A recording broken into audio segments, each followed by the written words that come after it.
Good morning every one. எல்லாரும் எப்படி இருக்கீங்க? இந்த நாளை ஏசப்பா நம்மளுக்கு கொடுத்ததுக்காக அவருக்கு நன்றி சொல்வோம்.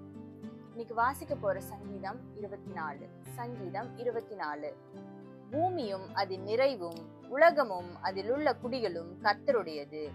அவரே அதை கடல்களுக்கு மேலாக அஸ்திபாரப்படுத்தி அதை நதிகளுக்கு மேலாக ஸ்தாபித்தார். யார் கர்த்தருடைய பர்வதத்தில் ஏறுவான்? யார் அவருடைய பரிசுத்த ஸ்தலத்தில் நிலை நிற்பான்? கைகளில் சுத்தமுள்ளவனும் இருதயத்தில் மாசில்லாதவனுமாயிருந்து தன் ஆத்துமாவை மாயைக்கு ஒப்புக்கொடாமலும் கபடாய் ஆணையிடாமலும் இருக்கிறவனே.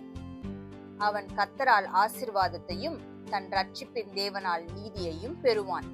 இதுவே அவரை தேடி விசாரித்து அவருடைய சமூகத்தை நாடுகிற யாக்கோபு என்னும் சந்ததி.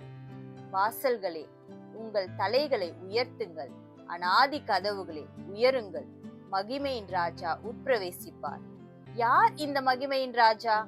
அவர் வல்லமையும் பராக்கிரமமும் உள்ள கர்த்தர். அவர் யுத்தத்தில் பராக்கிரமம் உள்ள கர்த்தராமே. வாசல்களே, உங்கள் தலைகளை உயர்த்துங்கள், அநாதி கதவுகளே உயருங்கள், மகிமையின் ராஜா உட்பிரவேசிப்பார். யார் இந்த மகிமையின் ராஜா? அவர் சேனைகளின் கர்த்தரானவர். அவரே மகிமையின் ராஜா. ஆமீன். சங்கீதம் 24.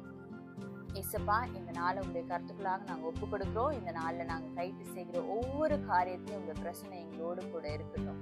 நாங்க போகையிலும் வருகையிலும், எங்களுடைய அலுவலகத்திலையும் எங்களுடைய காலேஜ்லயும் உங்களுடைய பிரச்சனை எங்களை வழி நடத்திட்டோம். ஆண்டவரே, நீங்க பொறுப்பெடுத்துக் கொள்ளுங்க, வழி நடத்துங்க, பலப்படுத்துங்க. இயேசுவின் மூலம் ஜெபம் கேட்கிறேன் பிதாவே. ஆமென்.